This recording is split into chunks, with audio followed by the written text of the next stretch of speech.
What's up, guys? Final score back again today.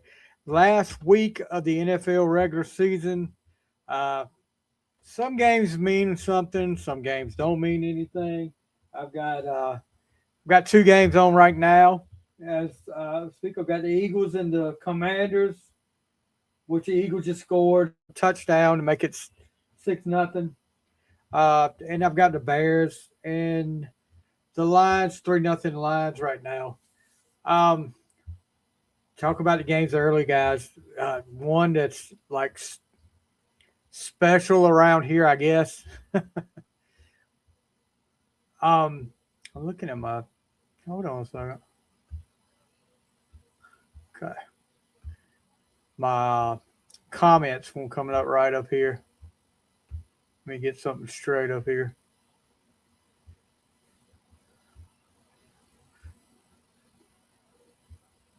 Yeah, the game earlier that was significant to people around here that controlled the. Neither one of these teams could win the NFC South, but they controlled who won the NFC South. The Saints and the Falcons. Of course, the Falcons win. The Panthers get in. Saints win.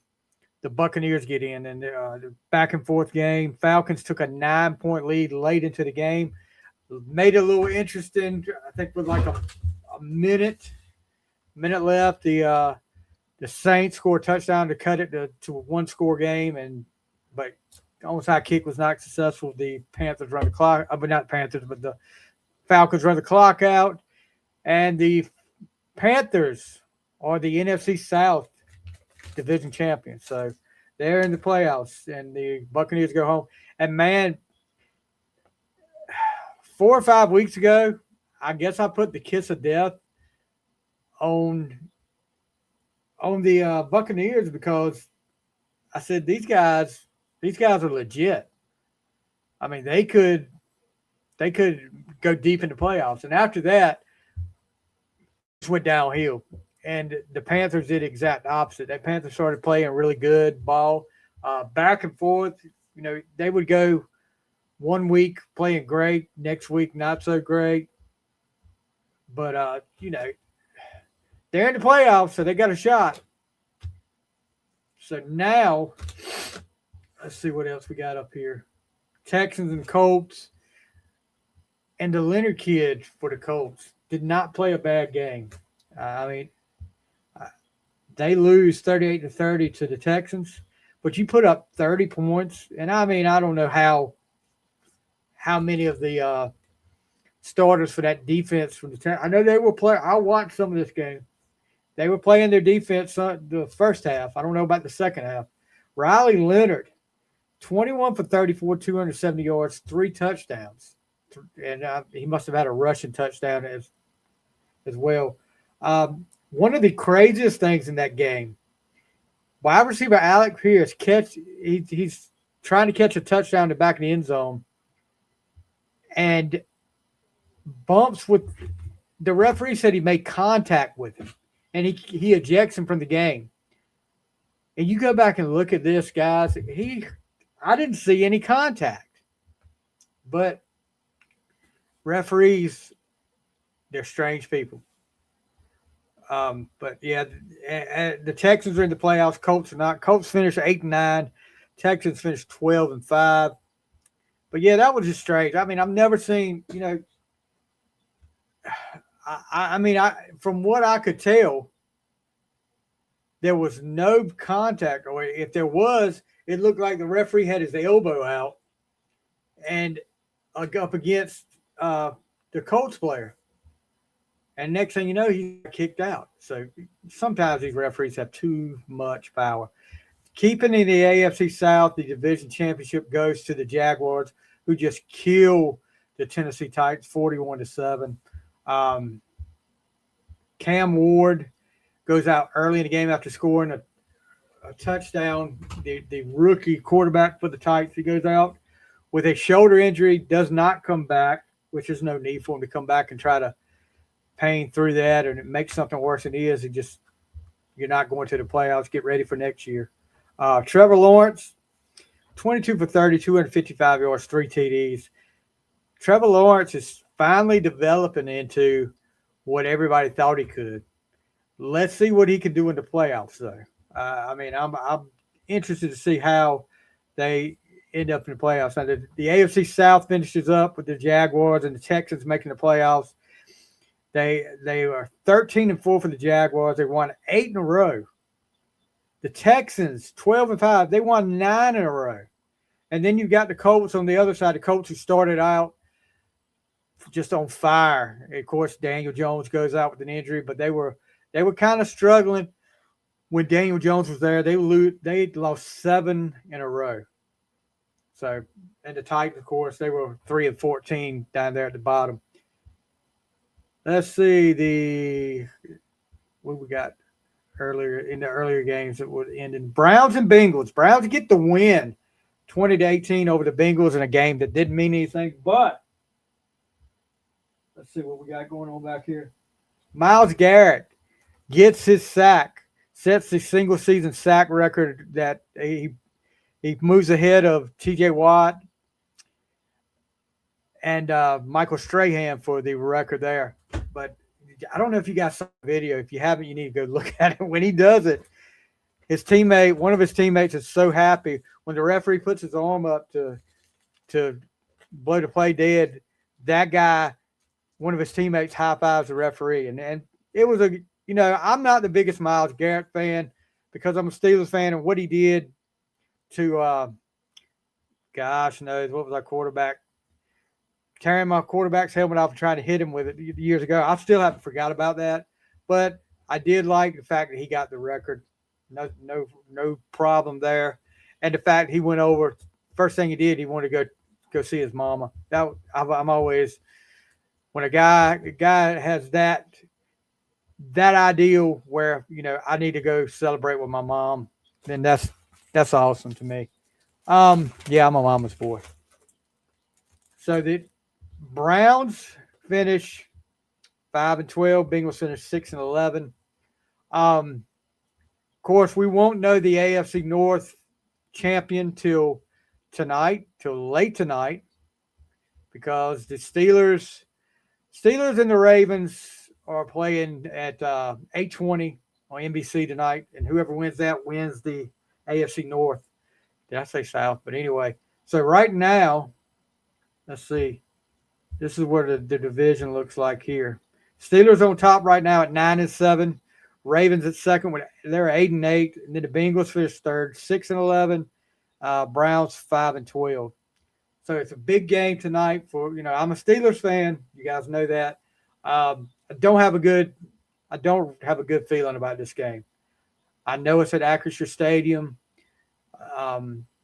DK Metcalf in one of the bonehead moves that you could ever make, not thinking about your teammates or your pocketbook. A couple weeks ago, you guys heard about it, where he took a swing at a Lions fan, and he is suspended for the last 2 games of the year. He will be available for the playoffs if we make it. But guys, and I'm glad TJ Watt is back. But guys, I just don't have a good feeling about this. As a Steelers fan, I don't have a good feeling about this game tonight. People were saying, I know I had a comment on Facebook earlier this week when I had a post about the game, that Pittsburgh would definitely lose if Lamar Jackson was there. I don't feel that way. I thought they played better last week with Tyler Huntley. I mean, because they were focused on what they need to do. They gave the ball to Derrick Henry, and Green Bay had no answer for Derrick Henry. And tonight, do we get that same kind of offense? I don't know. Lamar wants, unless Lamar decides, well, we need to do this. We need to do it this way. We need to give Derrick the ball. We need to let Derrick be the focal point of the offense and then go from there. So Detroit kicks another field goal, 6-0 Detroit, second quarter. I just don't think Lamar is healthy. And I don't think he wants, there's a lot of talk about Lamar being gone from Baltimore. He wants to leave Baltimore. He's tired of it. And there's a lot of, and vice versa. There's a lot of talk at Baltimore. The people in the coaches and the people in the front office are tired of Lamar. They came out talking about his work ethic. He's injury prone. He is definitely not Lamar from years past this year. So what happens like TJ Watt's back? Where does it go? We go from here with the coaches. There's a lot of talk about both the coaches, both Tomlin and Harbaugh, on the hot seat, that whoever loses may be looking for a job. I know Tomlin's got one more year in his contract, so he would probably be around at least another year. Harbaugh, I don't know. If Harbaugh loses this game with the expectations they had for this team this year and they don't make the playoffs, it isn't good for Harbaugh. He makes, and you've heard me say it before if you've listened to the podcast, he makes questionable calls. He does the analytical deal, and he's cost his team more games than won. I know some games against Pittsburgh, he's went for two.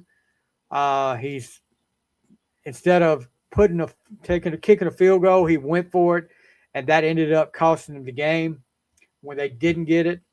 So I mean, Harbaugh could be on the way out. So it looks like, let me see here. Looking at the Commanders game, maybe looks like one of the Eagles players got a pass interference call in the end zone. Yep, pass interference in the end zone. Yeah, so it looks like the Commanders will be in good shape here to maybe get a touchdown and tie this game up. So we did that game. Let's see. What other games were earlier today? Packers and Vikings. Did y'all see the end of the Packers-Vikings game? I understand the Packers are resting a lot of people. They were down 16-0. They called a timeout with 1 second left so they could kick a field goal so they wouldn't get shut out.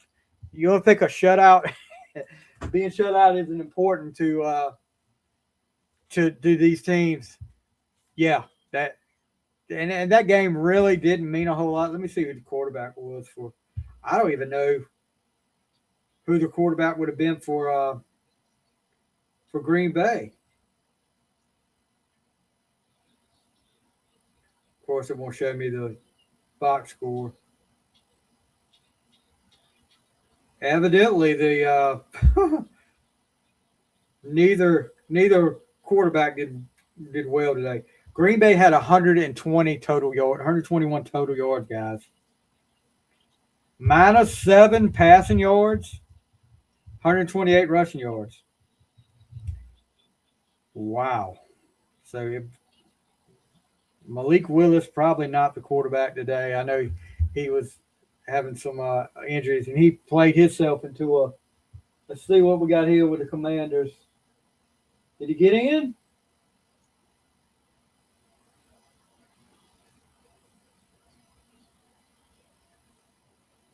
So yeah, the Commanders have extra point away from tying this ball game up with Philly early in the second quarter. Those games, let's see. And then we had last night's games.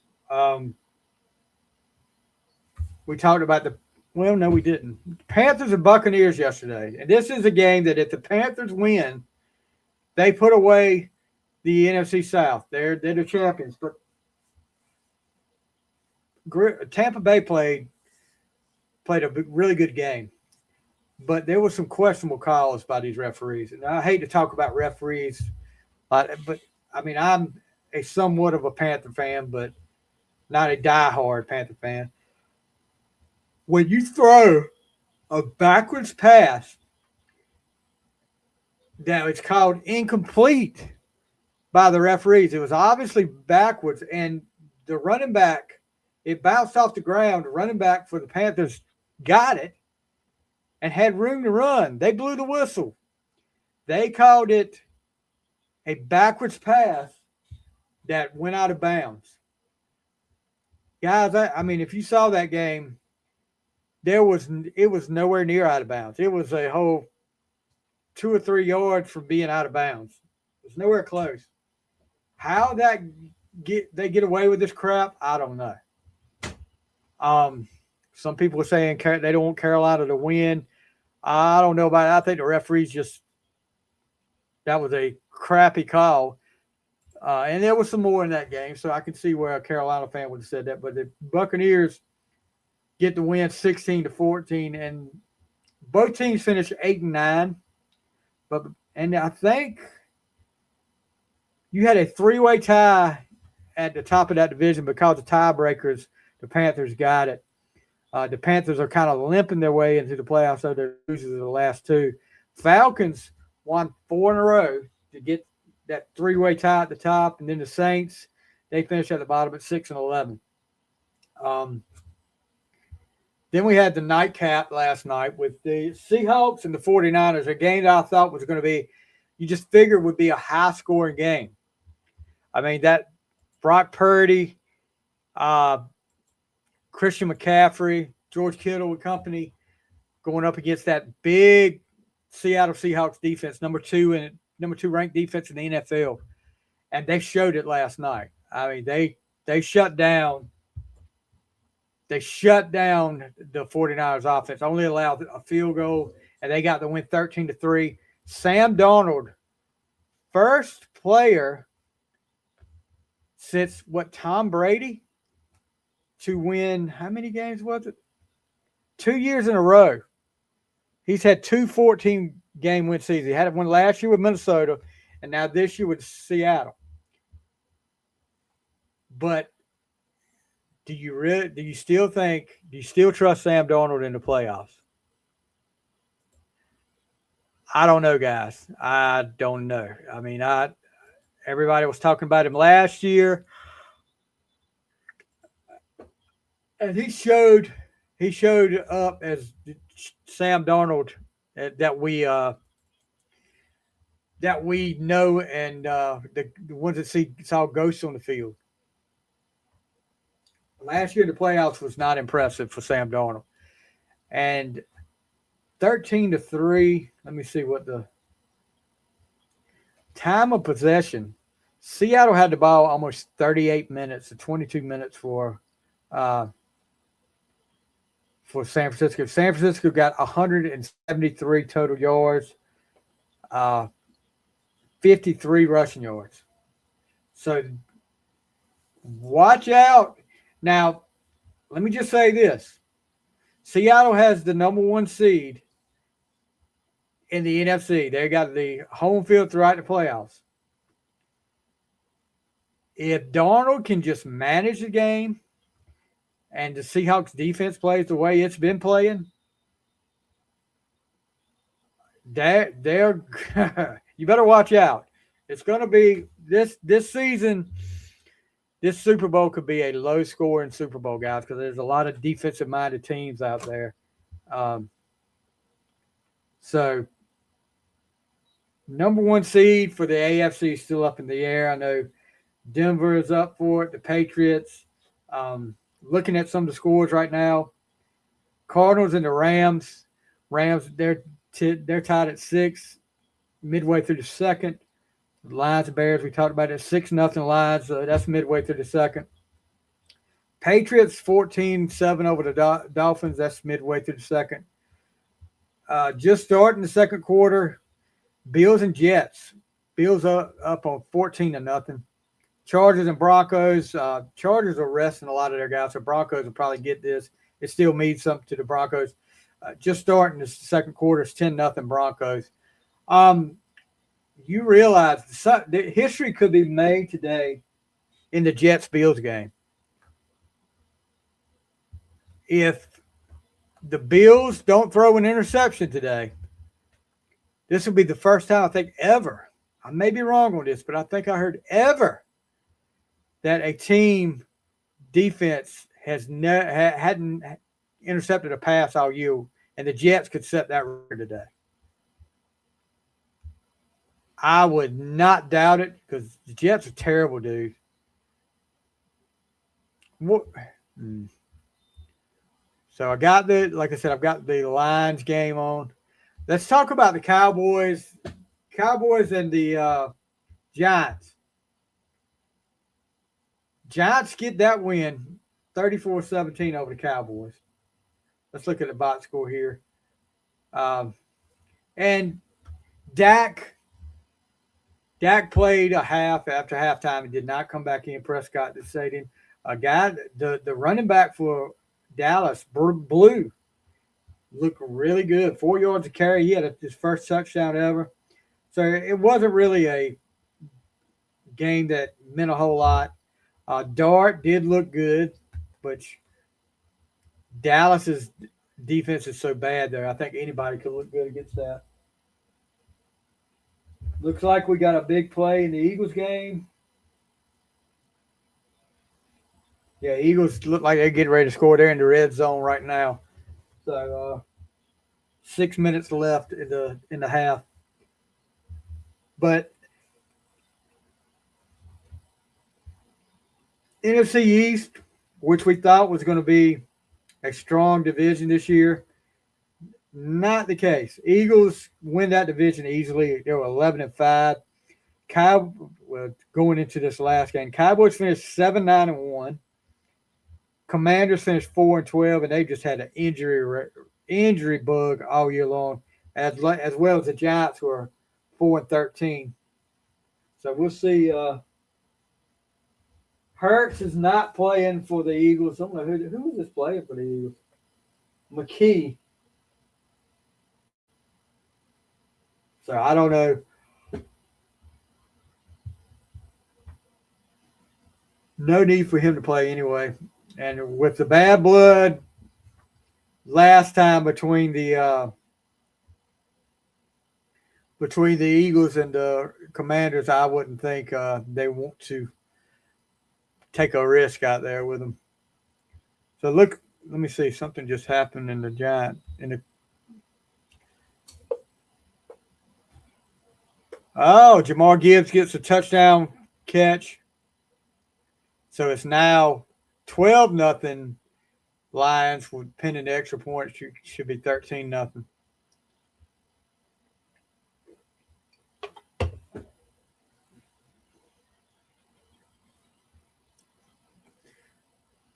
$13-0.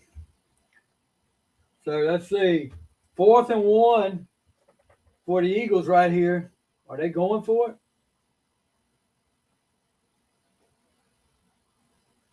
They're at about the 6-yard line.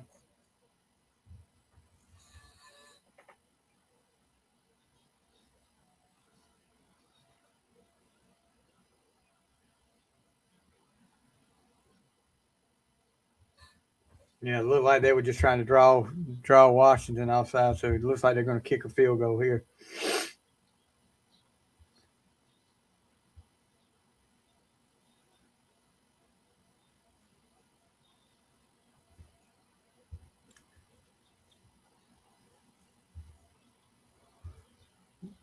So I just had a comment on one of the posts I put about Harbaugh being on the hot seat, up in the air. I'll put it that way. Greg Aker said, "So is Mike Tomlin's average coach that has never developed a quarterback.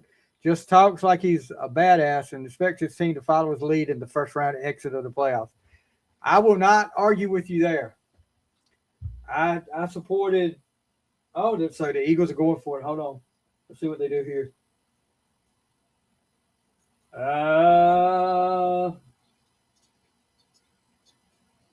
No, Nope, didn't get it. Held him. I will not argue with that about Tomlin. Tomlin benefited from being.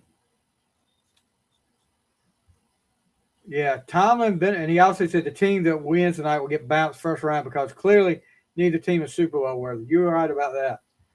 Everybody said, I saw a story yesterday about don't let the Ravens in the playoffs. I was like, I wouldn't worry about the Ravens in the playoffs, to tell you the truth. They're not the Ravens of old, and either the Steelers are playing like the Steelers have played the past 5 years. And I'm just tired of, they expect us to be complacent with a winning record, celebrating a winning record, barely a winning record every year. Have the freaking parade for Tomlin getting one game over 500 every year. It's not fun anymore. It's not fun at all. This isn't the standard that Steelers football teams are supposed to be held to. We haven't won a playoff game in years. I mean, it's almost, is it 10 years now? So give me a break with I don't have a problem with people questioning Tomlin. Should Tomlin be there?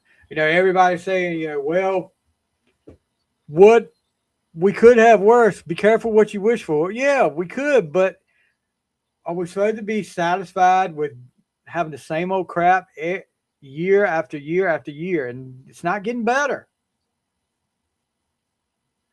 I mean, he's been to 2 Super Bowls. He won one. I'll give him that. But does he do that without Ben? And Ben came along. Ben was part of Cowher's era. That first Super Bowl, I know you got to be the coach, but you got to coach that team. But there was a lot of pieces already in place for that Super Bowl. And I have taken up for Tomlin for a long time, and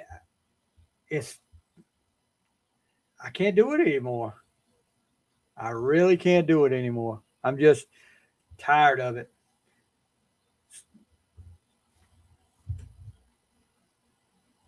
So let's see. Commanders take over. They're deep. They're like at the 5-yard line. 4 minutes left. I don't know what they're doing. Timeout. Oh, boy. Talking about moving on to other things that, I haven't been on since last week. You guys know I am an ECU football fan, and I'm on the Sports Objective podcast, which we do an episode tonight at 8:00. They get the bowl win over Pitt, missing their offensive and defensive coordinator, their starting quarterback, who has played probably 90% of the snaps all year, and several other players that opted out of the portal, which don't even get me started on the portal. I mean, something has to be done about this portal, guys. Over 2,000 players entered the portal in 12 hours. I mean, it's crazy. And you got coaches now, the Oregon coach. And what was the other coach? Hold on, I'll tell you.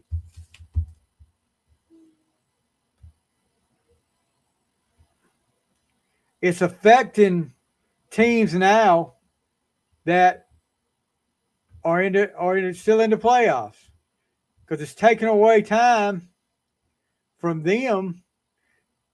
Indiana's coach.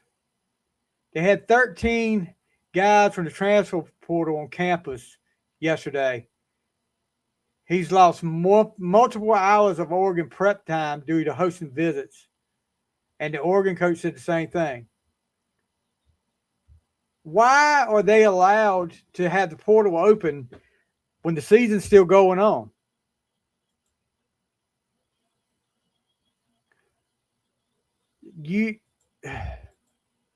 It's stupid. This whole thing needs to be changed. Whole thing needs to be changed, guys. Because when you're doing it while the season's still going, I mean, you got players of teams that are still playing. There's a Miami player. I don't know how much he plays, but he entered the portal. Why?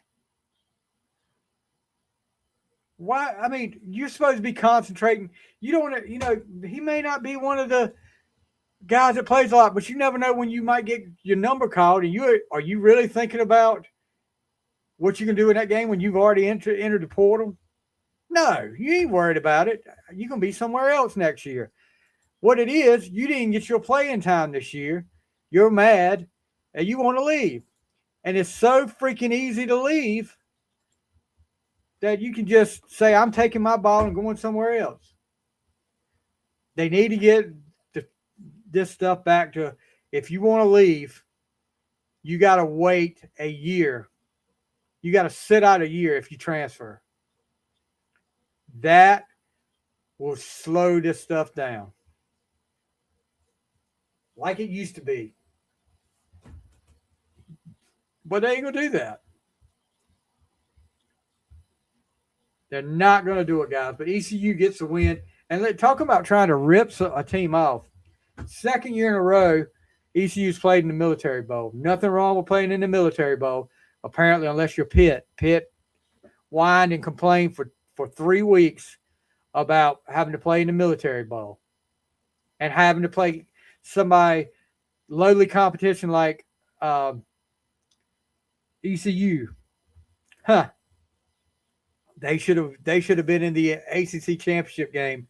From what they said, they could have beat either team in that ACC championship game. So they go into that game just thinking all they have to do is show up, and it was not that way. ECU's defense started out the game, set the tone, 2 sacks on the first series, and then, ECU pulls ahead. It's 10-7. This is in the third quarter, I believe. 4th and 1, ECU on their own 30. And they go for it. Marlon Gunn Jr., running back for ECU, takes off around the end, breaks through. 70 yards later, he's got a touchdown. It's 17-7 ECU. But hold everything. A phantom whistle from one of the referees. Inadvertent whistle is what they called it. Brings the ball back. Now, already mad enough because they brought the touchdown back. But then I'm saying, we're going to have to go for it again. They're going to make us do the play over again. 4th and 1 again. So somehow, some way, they knew when that inadvertent whistle went off, and they knew that they said ECU had already reached the line to gain by the time the whistle went off. 2 plays later,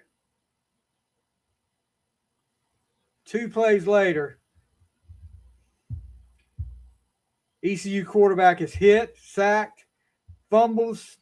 Pitt picks the ball up, scores a touchdown. So instead of being 17-7 ECU, it's 14-10 Pitt. And I'm like, this is last year, Military Bowl against NC State. ECU recovers a fumble, takes it for a touchdown late in the game, and an inadvertent whistle brings that one back too. How How much of a coincidence is that? Let's see what we got here. Late in the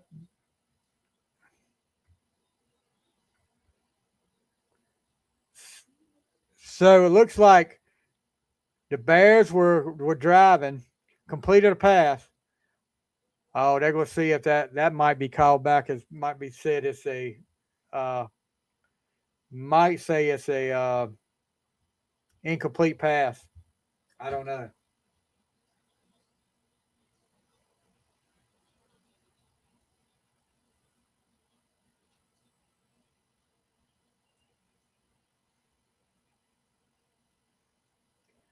Okay, so it's fourth down anyway, so never it doesn't matter.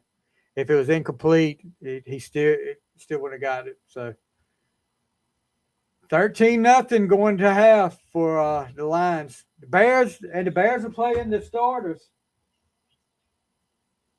So it looks like Washington turned the ball over. Interception.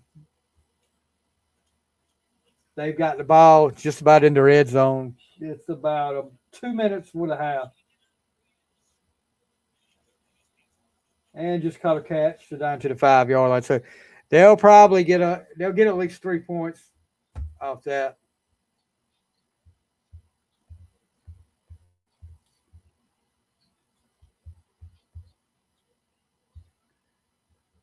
All right, so I have exhausted my time. I've got to be somewhere. Guys, be sure to tune in to the Sports Objective podcast tonight at 8 o'clock if you want to hear about ECU sports, the transfer portal, all that good stuff. Check us out. And be sure to check out the Final Score, guys, on YouTube, Spotify, wherever you listen to your podcast at. If you listen on Spotify or Apple Music, or wherever you stream it, give us a 5-star review and go to my YouTube channel and give us a subscribe to the YouTube channel. We want to get to 100 subscribers. So I've got, I think, 91 now. So I need 9 more. So give me 9 more up there, guys. Also check out my Facebook page. Check out, we're posting stuff out there. We've incorporated the On the Fly podcast and the Final Score into my personal page. So check us out there. And we still got the Final Score and On the Fly Facebook groups that you can check out and join there. Anyway, guys, enjoy the rest of your Sunday. We'll see you next time on the Final Score.